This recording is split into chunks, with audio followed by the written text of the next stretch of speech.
How big can a game be in week 5? D'Amico Ryans insists it's just another day, yada, yada, yada, yada, yada.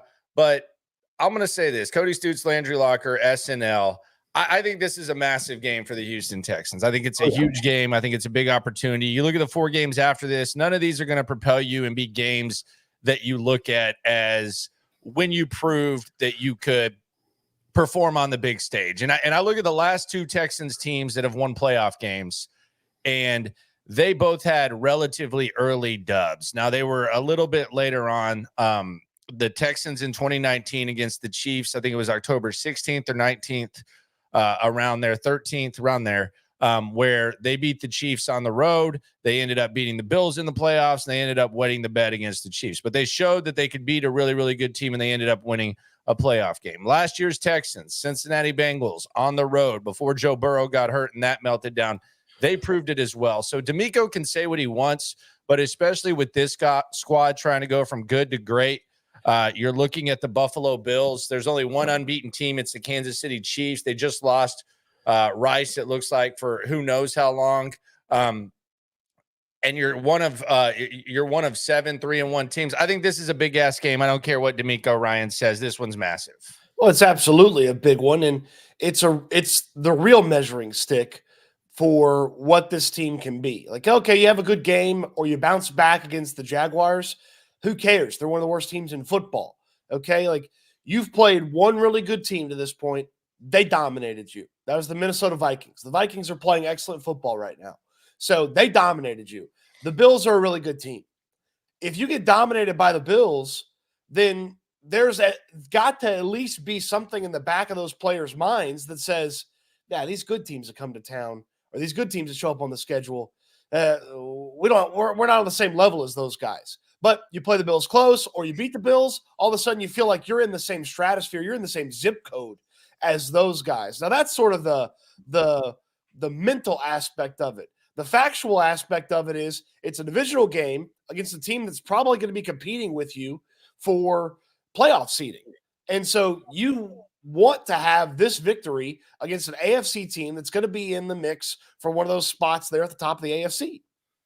Yeah, and I don't think it can be minimized. I think it would be big for the Texans to get this win. And if you win this game, then your next 4, you're looking pretty good. You're looking really, really good. That was what was considered the soft part of your schedule. You get through this first 5, which was probably the second tier that people look to as a chance to take advantage. But you get to that, you stack up wins, especially in this division. I don't think you can minimize just how big it would be for the Texans to get this dub. I think it's a measuring stick game. I think it's an opportunity. CJ Stroud versus Josh Allen is the best quarterback you face. It's the team that's going to test you the most. So D'Amico, I know it's just another day for him. I think it's a massive, massive, massive game for the Texans. Let's talk about the status of some guys that could or could not return. It is SNL here live on YouTube Monday through Friday, as well as on all podcast platforms. Going 9 a.m. up till Thursday, 4 o'clock, we'll react to the final injury report, which will feature big news about Joe Mixon or Tank Dell. Now, what is that news going to be? Who knows? That ball gets rolling tomorrow. We'll both be at practice. Will we see Tank Dell? Will we see Joe Mixon? Both of these guys, I think, if you're talking about the Texans getting elite, I think these 2 guys are the key to this offense going from, CJ Stroud can throw for 350 and almost gut out 350 yards to this could be an elite offense. I think Joe Mixon can crank it up a notch for the offensive line, and Tank Dell adds an element that I don't think we've seen from this offense, even when he was in the lineup thus far. Well, we haven't seen it from Tank Dell yet, unfortunately, but if you get 2023 Tank Dell on the field with this version of the Texans, it's going to be a really impressive opportunity to see what Stroud and company can do with it. I'm more focused on Mixon because he's basically got to be the savior for this rushing attack. They are not consistent. They do not get some of the easy yards, and this offensive line has not run block well since Indianapolis. I know that Joe Mixon can fix some of this.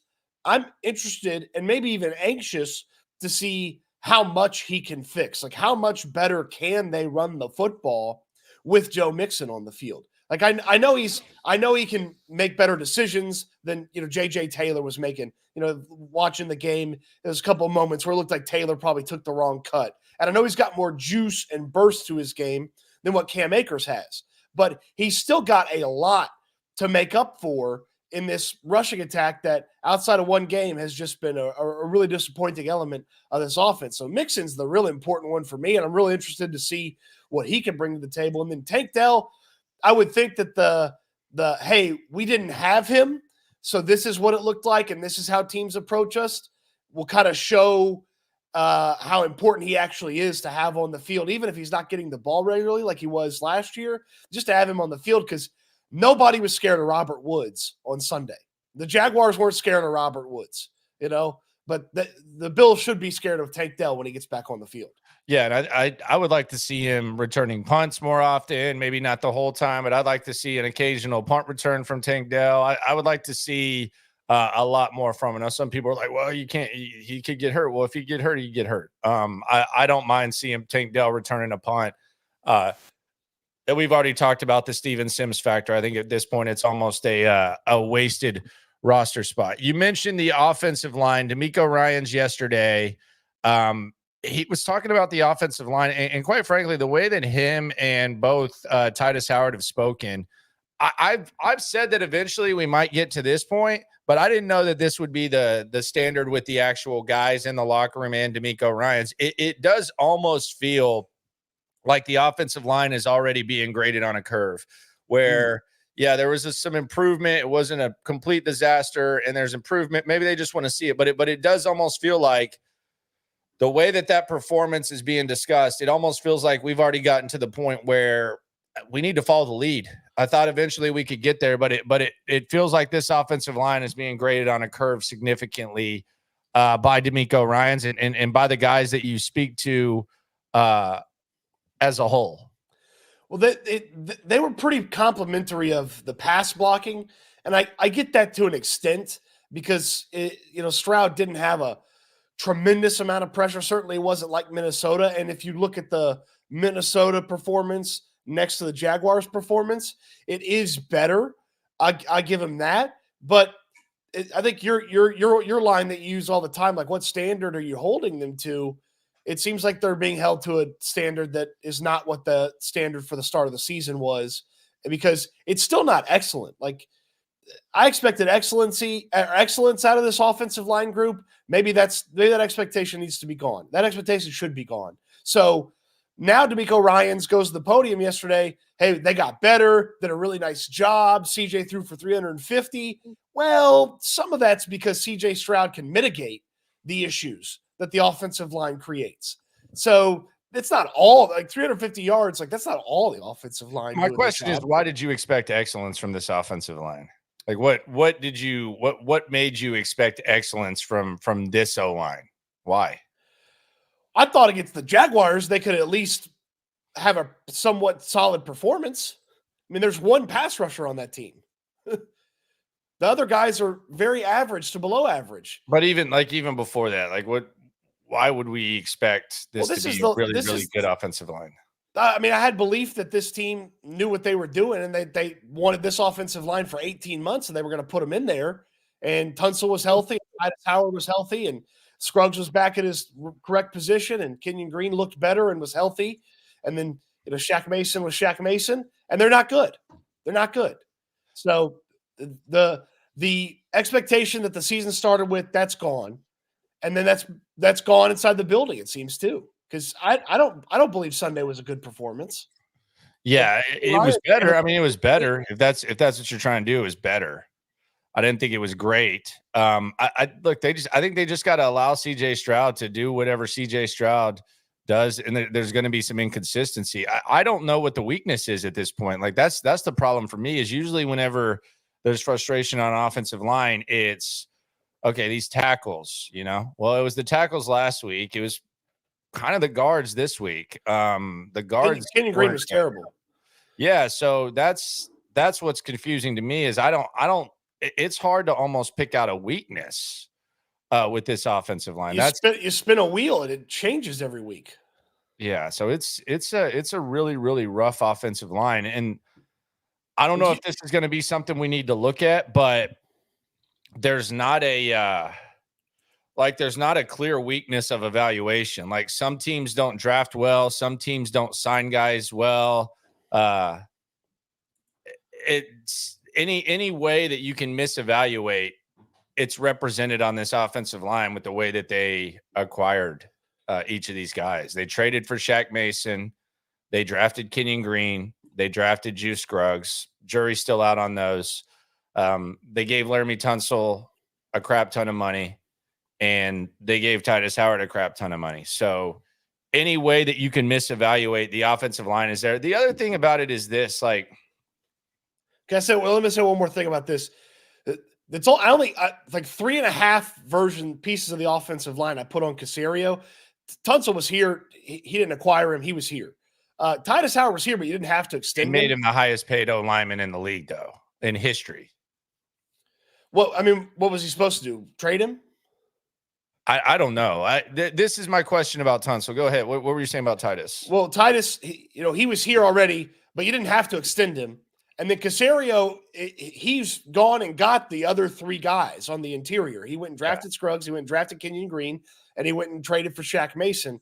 And I'd go thumbs down on all 3 so far this season. So that, along with an unnecessary extension, I'll go 4 thumbs down, or 3.5 if you want to call it that, because it was the extension. Howard was already here, for what Caserio's been able to do from evaluating the offensive line.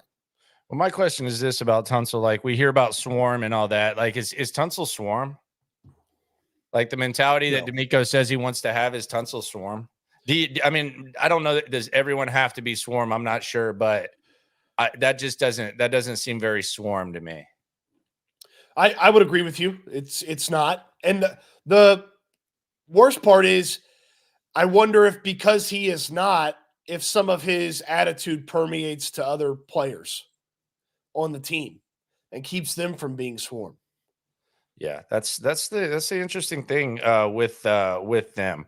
D'Amico Ryan said something yesterday. We'll get into this Bills game in a sec. But he said something yesterday, and I don't like being lied to a lot, but I actually hope that D'Amico is lying on this, because this is something that we need to, at the very least, mark. And look, we're to the point where we're looking at this squad and we're saying, okay, we want them to be a contender. There's going to be close games. There's going to be moments that you look to. It just comes with the territory of being a coach of a good football team. But you asked D'Amico yesterday about the clock management at the end of the first half against the Jags, and his response was, yeah, I was pleased with the way that went. If that's the case, then that's kind of alarming, and it kind of doesn't represent someone who's actually going for the kill.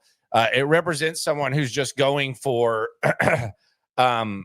points just to get points, because if you get in field goal range on the first play of the 2-minute warning on a 23-yard gain, and you have 3 timeouts, and your next snap is at about 110, 115, and you end up kicking a field goal on second down and taking a timeout with you into the half, in a game that could have easily been won by 3 points, if not for a heroic effort by CJ Stroud. The difference between 7 and 3 is a win and a loss. It's a difference between being tied in the division or ahead in the division and relatively comfortable there. So maybe D'Amico just doesn't want to, he's overly cautious when it comes to protecting things. But if he really looks back at that and he's satisfied with how that was handled, then we might have a problem that will emerge when you least want it to emerge. And quite frankly, if they'd lost that game, I would have pressed him a little bit more on it. They ended up winning the game, but I do think that's at least, like in the old days, I don't know if kids are reading books these days, that's at least like a bunny ear the page just to revisit this and see how they attack it later on. Because the other thing you said, Stoots, is, well, there were a couple of penalties. Maybe they didn't expect that. If you're not expecting this team to commit penalties, I don't know what to tell you. I really don't know what to tell you. And quite frankly, I think there's been some times where there's been even at the end of the game, where there's been nonchalant tempo with the offense that CJ Stroud ends up making a play and you end up getting lucky. But in that situation, to let 45 seconds go off the clock when you're in field goal range and you can go up 8 instead of 4, to look back at that and say, yeah, we were pleased with the way it went because we got points. I don't think you're getting greedy enough if you're DeMeco Ryans. And I don't think you should ever be pleased taking a timeout into the half with you when you're 11 yards away and you have to kick a field goal on second down. That should never be something that satisfies you. So we'll see. I hope he is lying to us. That's what I hope. But if he is truly satisfied, this is going to be something to keep an eye on as games get more intense. They got the ball for that drive with 3:49. With about 4 minutes left. Yeah. 3:49. They're at their own 33 at the 2-minute warning, and then they get to they get down on the Jacksonville side of the field, and like you said, they get one shot in the red zone because they've burned all this time and they've wasted all this time. And yeah, they moved back a little bit, but they overcame those penalties and got into the red zone eventually. I know you heard this growing up. I certainly did. I'm not mad. I'm disappointed with DeMeco Ryans' answer on that. I'm not mad. I think if they lost the game, you'd be mad. I'm not mad. I'm disappointed. I'm disappointed that was the line of thinking for that. When you've got CJ Stroud and Nico Collins and Stefon Diggs, and that you got a chance to really stick it to the Jaguars there at the end of the first half, and you come away with 3. Yeah, 3's better than 0. But it felt like you should have come away with 7, especially with the way you were able to move the ball. There's no way. I just think he's kind of lying. I just think he doesn't want to bring it up because. Did I ask the question in a bad way? No, I think you gave him a chance, but I mean, look, if they lose the game, it's a different thing. Like you can learn in victory. But you can't, like, you take a timeout with you and you kick a field goal on second down. There's no way you're pleased on it. And it's not like hindsight. Like, as soon as Nico got inside field goal territory, it's timeout. Because the initial goal of the drive, because I looked up at 3:49, Laramie Tunsil's in the locker room. So you have Blake Fisher out there. I think Allen was still in the game, and he was still doing his thing. So you still had Allen. So the initial goal was get a couple first downs, get to the 50, take off time, and then go into the locker room with the 1-point lead, and you got the ball back. That's the initial goal. Once you get past midfield, you can get aggressive at that point because you got the Jags on their heels. So I don't believe that DeMeco is overly pleased with that. I think it's something he can learn from. I don't think it's anything he needs to harp on. But in situations where, like this week, like when you're facing Buffalo, and it's not Trevor Lawrence, instead it's Josh Allen, and it very easily could have been the same thing had Trevor Lawrence made throws that most quarterbacks make. You're not going to have that luxury. So that's just something to keep an eye on with DeMeco. Absolutely. And I almost wonder, too, if kind of what you're talking about was it got to the point of that's what the drive was, and then Nico just made a really big play that kind of helped them push it forward with the timeouts, because they throw the screen pass right about midfield to Nico on 1st and 20, and he's able to get some stuff. He's able to get most of the yards back on that after the penalties, and then it felt like they kind of were like, oh, okay, they kind of put the foot on the gas a little bit more. So and look, Jacksonville, you can live with it because it's a bad team. You do this against Buffalo this weekend, 3 instead of 7 when you probably need 7. That's not going to be good. Yeah. And so it's just something to keep an eye on with DeMeco. The aggressiveness at the end of that half. You got to try to get 7. You got to at least put yourself in position to get 7 instead of 3. But I do agree with him. Like, on the surface, I do agree with DeMeco and Bobby, like, as a whole. Like, in the 2 years, they are good at stealing points at the end of the first half. They're very, very good. And they aggressive. And that's the other thing, is they aggressively do it. Like, you see them, like, against Chicago, like, but before that I think Fairbairn kicked a field goal at the end. Like, they were calling timeout with like 150 left, where it was almost like that. So that's the thing, is that it's not like we're talking about an overly conservative coach. Like, they are aggressive as hell at the end of first halves. I think if you really asked D'Amico, like off record, Truth serum. If you asked him some truth serum, I think he would say they were being aggressive because Blake Fisher was in instead of Tunsil. I think that would be honestly what D'Amico would say, but I don't think he wants to say that. And that's why I hope he is lying. And look, you lie to me, you lie to Cody, you lie to me. I don't give a damn. Lie with a purpose. I have no problem with you lying with a purpose. So I'm not sitting there saying, oh, it's a liar. No, it would be a good lie. But I think the truth would be that they didn't want to put Blake Fisher. They knew that Tunsil was perhaps going to return, and they didn't want to put Blake Fisher in too many situations where he was going to be blocking Allen one-on-one with CJ Stroud vulnerable, especially knowing that you had the lead and you were going to get 3 probably at worst case scenario, and you were going to not leave Jacksonville any time on the clock, which they ended up taking a knee. I think that would be D'Amico's true answer, which I can actually understand.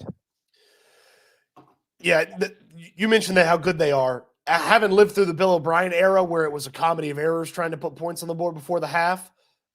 It's like watching Picasso paint sometimes when they're able to put points on the board before half. Yes, they're good at it. Bill O'Brien finger painted. These guys are Picasso. Yeah, they're really good at it. So I think that would be what, and I think we kind of talked ourselves into it, which is why I like having discussions with you about this whole thing. I think that would be the truth if D'Amico were to tell us, was because the initial goal was let's just get our ass in there and see if Tunsil's good to go and let Fisher kind of take a breath and get ready for what's ahead of him. Because he came in the middle of a drive too. Like it's not like Fisher had a third down. Yeah, it's not like Fisher had like, hey, Laramie's going to the locker room, start doing some pass block sets on the sideline to get ready. Like Laramie came up lame, Fisher's in there. It's like, okay, like it's not like he's warmed up, so he just got thrown to the wolves. I feel better, man. I feel like we kind of talked ourselves into that. So I'm not as concerned about the situation as I was before we address that topic. It is SNL. Be sure to swarm the like button, subscribe, watch both of our channels. We got videos throughout the day. I'm live every night at 10:30, and we're always live and on the scene. Texans off today. They will return to the practice field. One guy who will not be on the practice field, though, is Christian Harris. Christian Harris, I asked D'Amico about Christian Harris. He didn't really beat around the bush. He said Christian Harris will not practice this week. We've been telling you that the 4 weeks was a little bit rich, but D'Amico said he's trying to recover, and we'll see we'll see Christian Harris when we see him when he gets back. But D'Amico didn't even try to play it up. I was a little surprised by that. I thought he might go week to week with him. It's the way that you word the question, sir. Not to put you on the knee, but is he going to practice this week? Not what's the status. You gotta ask him, is he going to practice this week? I don't ask. And then he says whether he does or doesn't. It's not me on the knee. It's That's how you do it, brother. That's how you do it, brother. Those other injury question askers. Yeah. Hey, what's the status? Not, hey, is he practicing this week? And he went right to it.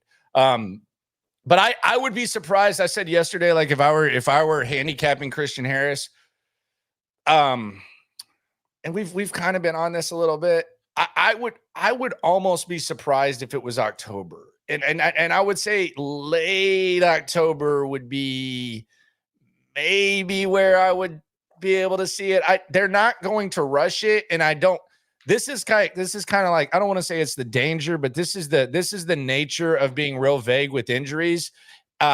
Someone yesterday on the chat asked, on the night chat asked, well, he's dealing with the hamstring, right? And I was like, I don't think this is a 3-month hamstring injury. No. But when you're not given specifics of what went down or anything like that, and we don't even have them, you just have kind of context clues. I don't think we see. Christian Harris could be one of those guys that's kind of perhaps a kick a little later on, but I don't anticipate seeing Christian Harris too soon. I would say at least past the next couple of weeks. I mean, I'd be surprised if he was playing on either of the road games that they have coming up. Like he's not even working out with the other side guys. Like, Heinisch has been on the side working out. He's been on IR designated return. He's been on the side.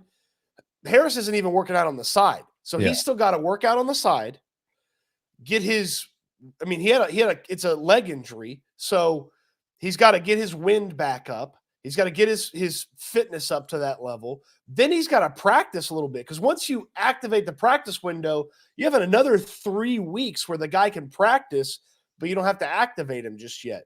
So he's got to get working out. He's got to work out to the point where they're like, okay, he can practice. Then he's got to practice and get used to how they're operating, how they're doing things. But we're talking about still, I would think, a month away at best. So no, and you're doing a good job holding it down. And the beauty of it is, I think the schedule is kind of laid out where, hey, after this Buffalo game, I don't want to say you got 4 bunnies, you got some tough games, but you can figure it out. You can give him plenty of time to get ready. So we'll see what happens. But yeah, D'Amico gave that update yesterday. I do think that the mini bye, the Thursday night, then you don't play again till Sunday night. The mini bye would be kind of that, oh, okay, like he's had time, he's worked out, little extra practice in here. Let's go. After the mini bye of the New York game. Someone says, have we seen Harris in the building? Yeah, I've seen him. He's walking around, man. He's walking around doing his thing. Yeah, we've seen him. We're allowed to say that. Yeah, he looks. I mean, he could go to the mall. He exists. He could go to the mall for sure. Yeah, I think he could walk around the Galleria, perhaps, maybe. He exists. Yeah, I think so. So yeah, that's where we're at with Christian Harris. If you've been following us, you can read between the lines. We told you we don't know. I don't know what his injury is. Like I'm not holding out on you. I don't know. I just knew that week 4 did not seem like a possibility. D'Amico let us know, and I thought that was good on D'Amico, because and I know a lot of times you don't want to say the injury because you want to protect the player, but if you say Christian Harris is day-to-day, all of a sudden it's like, oh, he could be back anytime. Oh my God, Christian Harris, we want to see him. I wonder if they learned from Scruggs last year, because remember, Scruggs was like, oh, he's going to be back. God. Yeah. And then he was, I can't recall exactly. I mean, but it was like week 10 when Scruggs got back. Yeah. And it was like every week it's like Scruggs is available to come back. Where's Juice? Where's Juice? Not playing. Yeah. And even then, I think they even rushed him, because I think Titus got hurt, and then they even rushed Scruggs back in there. So yeah, I think Harris, it's a little bit of a process. He's on vacation. He took PTO. Hey, not quite. Not quite. But I mean, he might as well be. Get well, Christian Harris. This defense could use you, man. It is kind of cool though that you look at this, and if you are able to win against Buffalo, and let's say you even lose to Buffalo, but you're able to take 3 of the next 4 or whatever, 2, like it's kind of cool that you're almost getting like a new gift every week, because you might get Tank and Mixon back soon, and this is the NFL, obviously. But I'm talking about 2 things that you haven't seen on your team at all. Like we've seen what Joe Mixon is, but like after week 6, oh, hey, Danico Autry. Like if the Texans are 5-2 or 6-1 or whatever, or what, 5-1, 4-2, whatever, with when Autry comes back, it's almost like, damn, this is almost better than starting off the whole season without Autry, because now you get to add like a whole new element to your squad. And the same thing with Harris. Like if you're able to tread water and be whatever the hell you can be, 7-3, whatever, and he comes back, then it's almost like you get like new elements. You know how sometimes like a trade, like at the deadline or something like that, just like propels you and gives you like extra juice. It would almost work out if you're able to hold it down, and then these guys come back a little bit later. And it's not like you're getting you're going to be critical of me for the way I phrase this. Kurt Hinish coming back is a rotational player coming back. Yeah, he is. Danico Autry showing back. That guy had 10.5 sacks last year. Like Christian Harris was one of your best players on defense at the end of last year. Like you're getting big pieces. Like sometimes teams get pieces back and it's like, okay, yeah, I guess the guy's pretty good. Like you're getting big pieces with Autry's suspension ending after week 6. And then whenever Christian Harris is able to come back, and who knows, I mean, are we putting it past this team if they feel pretty good and they feel like they're missing this or that to go make a trade? I'm not putting it past them. No, I'm not either, especially like maybe at the safety position, maybe at corner, something like that. I keep hearing about Xavier Howard, and I like X fine. I just don't know that Xavier Howard is a guy, and I respect him for this. I'm not trying to be too judgy or anything, because God knows what I would be doing. He just doesn't strike me as a guy who's staying in like awesome shape and like really like he doesn't strike me as someone who's just going to come in hot and ready whenever he has this much off time and no like structure or anything like that. I would also tell you, if the league thought he could still play, he'd be on a team. Yeah. I like Stefon Gilmore found a team, but You know, it's It also, I think Okuda's going to come back. Yeah, I think Akuda will come back eventually. He's moving around decently too. It looks like He's working out on the side with the side workout yeah, guys. I think and Akuda was looking pretty good early on in camp. I mean, he was clear 3. He was clear 3. Like it was never there was never like a doubt. Like Lassiter was clear 2. Akuda was clear 3. Wasn't close. Right. They seem to like him too. He kind of seems to fit into the locker room dynamic. They seem to be pretty cool with Akuda. It is interesting, and I don't know if this means a lot or a little, but where his locker is in relation to the rest of the players. He's at the cool kids lunch table. Yeah, he's at the Walk of Fame. It's Okuda, and then it's like Laramie and CJ and Tank and Diggs. It's like a bunch of the essential key. Man, he's got the aisle seat too. What's that? He's got the aisle seat too. Yeah. Nobody's next to him either. Yeah. So he's basically the shield. He's basically the shield for like media types. He's like their bodyguard almost. Exactly. Shout out to Jeff Okuda. Exactly. Big fan of his. So we got to get into this. Maybe we'll get into this tomorrow. Why are the Texans favorites versus the Bills? And is that going to hold up? We'll get into that tomorrow. Why would that happen? Practice is also going to happen tomorrow. We'll be your pregame show for practice. 9 a.m. right now is when we're going Tuesday through Thursday. This can change. It's a fluid process. We're going to remain consistent throughout the season. So it's going to be 8 a.m. reaction Monday, and then 9 a.m. Tuesday through Thursday, and then the can't miss episode on top of reaction Monday. You can't miss any of them, but this one, 4 o'clock, the final injury report, once stuff shapes up. That's when we're going to do this. So keep riding with us. If you have any suggestions as to timing or anything like that, we're open to suggestions. We love feedback, no matter what form it comes from. So let us know there. But we'll get into this Texans-Bills thing tomorrow as well. And we'll also get into what to watch in practice. So real quick, an eye on that. GC with a super chat here. You think he'll be ready for December for Christian Harris? Oh, yeah. Maybe. It's that bad? No, I said maybe. I mean, yeah, I don't know. I think he's mid-November at the latest. Okay, there you go. Hell, he might be back tomorrow. Who knows? Or next week, not tomorrow. D'Amico already said, "Yeah, I got to listen when someone tells me something." But no, maybe next week. Are you gonna ask every Monday about Christian Harris? Yeah. Okay. Why would I not? You be the Christian Harris guy? Well, I mean, it's fair to Christian. Well, he's an important piece to this defense too when he comes back. It's fair to Christian. And once he comes back from practice, doesn't mean he's necessarily going to play. We saw that with Mixon last week. So that's kind of where we're at, man. It's a good time to be alive, though. It's a good time to be the right now number 2 seed in the AFC. Chiefs, they're dealing with their own issues. You think you got problems? Chiefs got problems too. So it'll be really, really fun. We appreciate y'all for coming through. Be sure to subscribe. Be sure to like. Be sure to ride along. Best Texans coverage in the country. Always on the scene. Always on the mic. Always remember, when it comes to this Texan stuff, we're all in it together. Eat good, sleep good, be good. We'll talk Texans again soon. Appreciate y'all.